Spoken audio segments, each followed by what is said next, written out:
Hey YouTube, welcome back to the channel. Donnie here. It's been a little while since I've done a pickup video, and I have, as you could probably tell from the thumbnail, a desk full of pickups that I've made over the last, quarter. I think the last pickup video I did was for the first quarter of 26, so this will be the pickup video for second quarter of 26 through, last week, my most recent pickup. And there's a lot of stuff to go through here. I probably won't go through all the stacks of commons. I picked up some hits for my 75 set, my 66 set, 72 set, 71 set, 67 set, 73 set, several others. A lot of Hall of Famers, a lot of cool cards. So I'll go through these. I'll try to be quick about it, but I did want to share it with you guys. These before I started putting my binders and my sets and my Hall of Fame runs and so forth. So anyway, I'm going to turn around the camera, go through them real quick. So stay tuned. I have a little bit different setup since I've moved into my card room. So I've got this, it's actually a mouse pad, a baseball themed mouse pad that I picked up that I thought was pretty cool. So I'll use that as a backdrop. I'm not planning on putting any cards on card stands for today.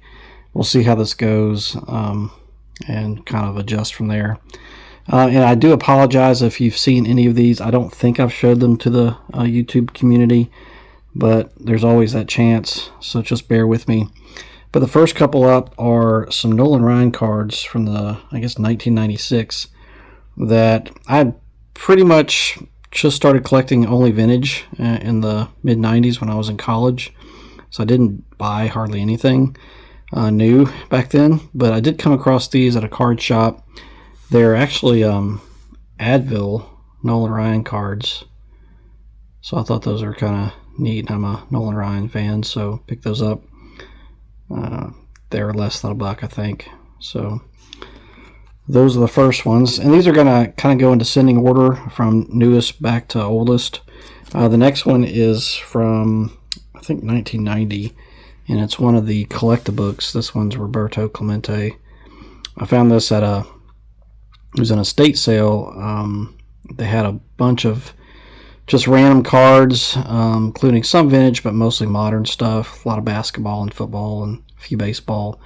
And so I picked up a handful of baseball cards and got this and that. So Clemente there. And then also picked up this Hostess, Pete Rose, from 1976, I believe.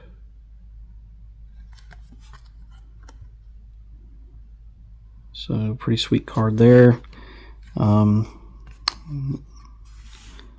Reds team card. Sparky Anderson there as the manager, but has Johnny Bench, Joe Morgan, Pete Rose,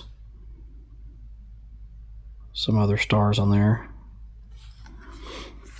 And I picked up a handful of these Isoles disc cards. There's the Jim Palmer, new Hall of Famer Dave Parker, Lou Brock, Yaz, Joe Torre. Not the most flattering photo of Joe Torre there. Bill Madlock. And Bobby Mercer. So I've got several of those now. They're basically, there's several companies that had these. Isoles was one, but there's several other brands on the back. So you can find essentially the same card with multiple brands. Then the next up, I picked up a whole stack of 75 tops for my sets, but some of the notable players from those pickups were Dusty Baker and Gaylord Perry and Catfish Hunter. And I got one of the Hank Aaron specials, I think from 75 as well. Showing his rookie card, second, third, and fourth year cards there. And let's see, a couple other 74s. Got Joe Morgan. and Dusty Baker. And then I've got a 73, I think this is Kellogg's, Reggie Jackson.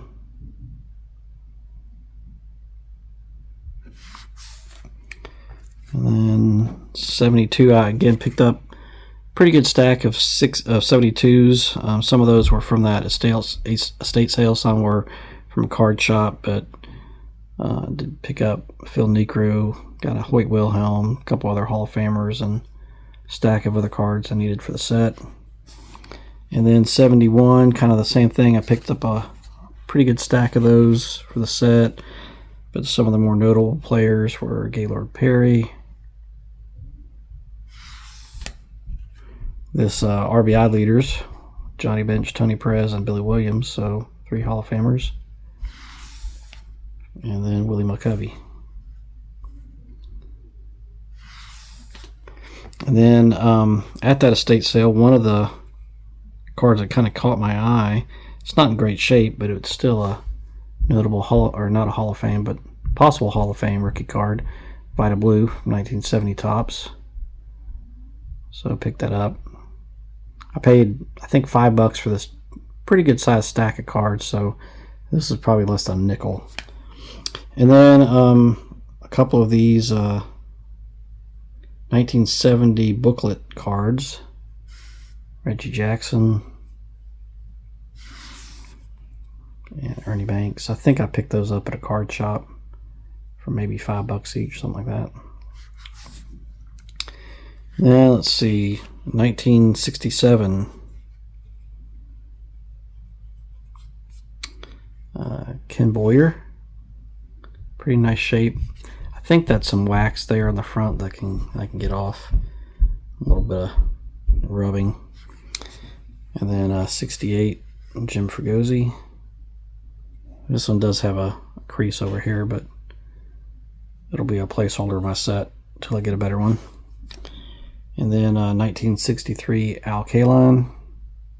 Picked this up at a card shop. And then I've just started the 1963 Fleer set, and so I did a trade with another member of the Vintage Card Traders online trading group, and I got this Steve Barber card, which is card number 1 in the set. So it's pretty nice shape. OC, which a lot of these 63 Fleers are, but still a really nice looking card.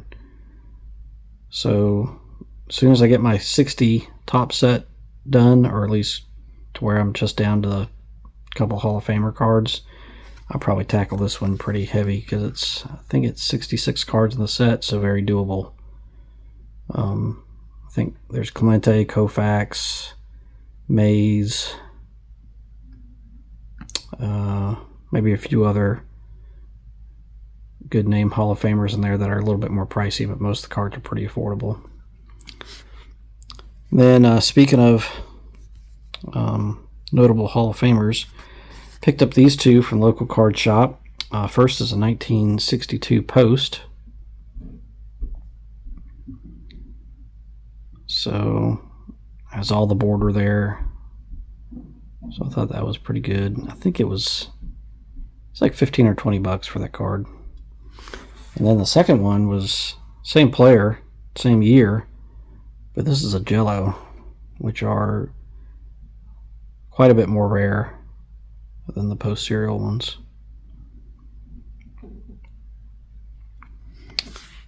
And then we get back into 1961 Topps with a Frank Robinson.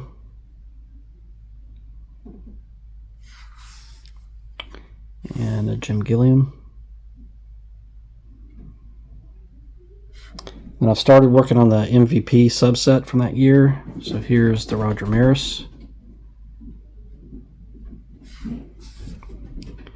And Ernie Banks. And Bobby Shantz. And then also I picked up this Rogers Hornsby kind of one of those baseball thrills kind of style cards. So I think this is my only Hornsby card. I don't have any playing days ones, so this is as close as I have right now. And then moving back into the 50s, I think I got this in that trade with the 63 Fleer from trader from VCT. And then I picked up the next few from card shops. It's the baseball thrill, so I got them usual. And I've got Hank Aaron.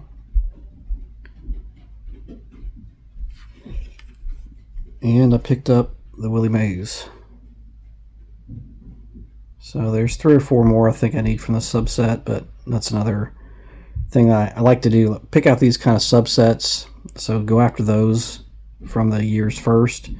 Knock out the subsets. And once you knock out, the various subsets, you got a lot of Hall of Famer cards, a lot of relatively affordable Hall of Famer cards, and you made some good progress on building the set. So once you get some of those subsets down, then you can start working on base cards or, the commons or whatever.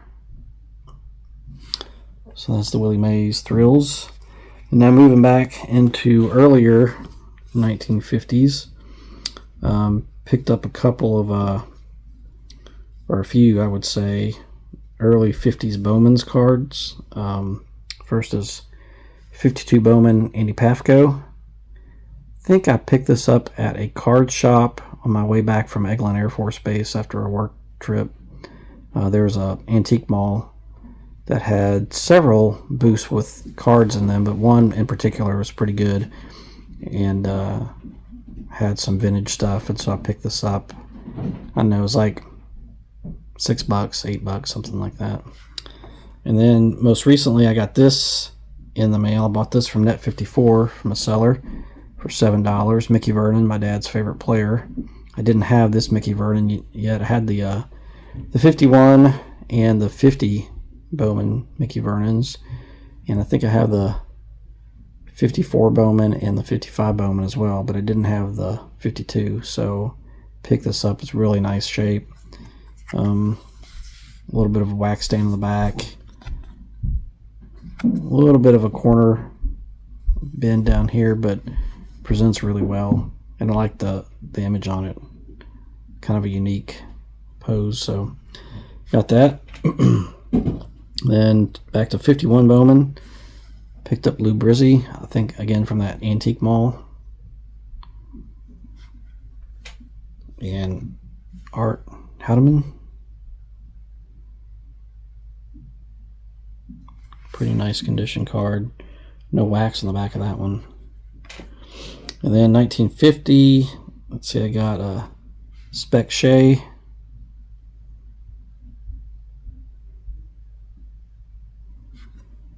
And then 1949 Bowman. I don't really have hardly any of the 1949 Bowmans yet. So when I saw these at the antique mall place, I picked them up. They were affordable. So Barney McCoskey pack, and then also Ray Scarborough.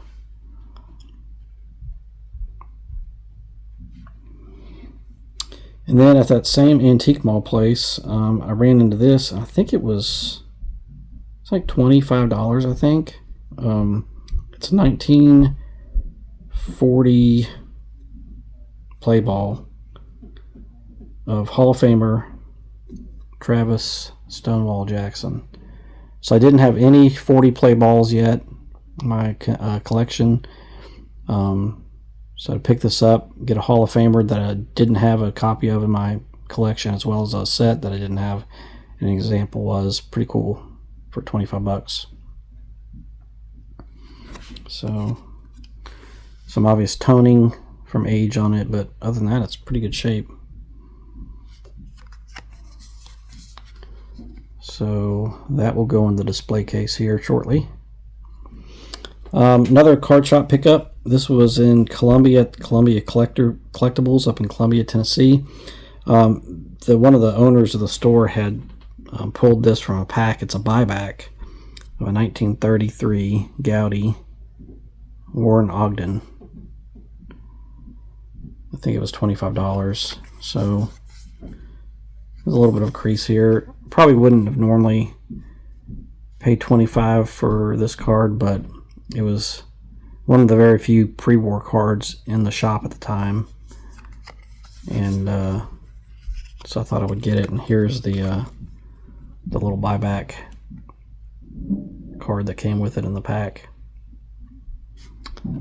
So added another pre-war Gaudi to the collection, and also picked up this Louis Ritchie T205 card. I cannot remember if I got this at a card shop or if I got it from Net 54, but it's pretty nice shape. It's Piedmont back. You see some staining there. A little OC on the back, but pretty good shape. And then the last one, most recent pickup, for those of you collecting the T206 set, you know that I like polar bear backs. Probably my favorite back, at least of the more affordable backs. So this card came up recently. I had missed out on probably at least a half a dozen of these over the last year or so. I've been looking for one. There are a few on eBay. Never really pulled a trigger. Missed out on several on Net 54, but when this one popped up and I saw that it was a polar bear back, I pulled the trigger because it's one of the more, I would say, harder to find commons. It's Doc Atkins, Baltimore. So I don't know if this card was short printed and that's why it's so hard to find, or what, but it's one of the tougher commons, regardless of back. So this one presented pretty well, and with the polar bear back, that kind of sealed the deal for me. So I got that one. So that's, I think, my first, maybe second T206 pickup for this year so far. So going very, very slowly with that set. But I was happy to pick up this one because it's one that I've been looking for a while. Like I said, one of the tougher ones to get. So anyway, that does it for today. Those are the pickups over the last few months from a variety of sources: card shops, estate sales, Net 54, trades online. I do have one more thing I want to show you, but it's not a card, so stay tuned while I get that out. Okay, the other thing I want to show you guys was this ball glove. Let me adjust the camera, bring it up a little bit so you can see it better. This is old glove I found in the same antique mall that I picked up some of those cards, the Travis Jackson and some other things. This wasn't at that same vendor there. It was at another vendor, but I was wandering through the whole antique mall and saw this and thought it was pretty cool. It's a McGregor Gold Series. Says professional model, Frank McCormick trademark, a trapper model. It said McGregor Gold Series. You can see it's the kind of old style 3-finger glove.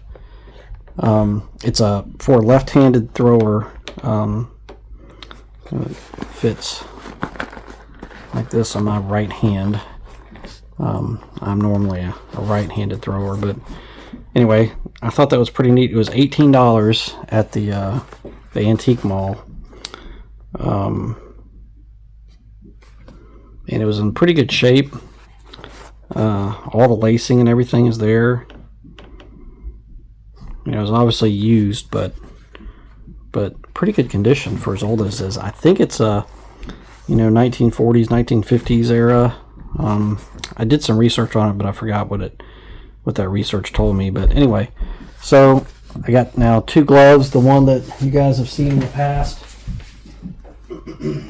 that is a bit older glove there, and then this one. So they're both kind of display pieces for me in my new card room now. So anyway, that does it for today. Hope you enjoyed that. Give a like and a thumbs up if you did. Feel free to share the video, and I will be back hopefully soon with some more card videos. Thanks, guys.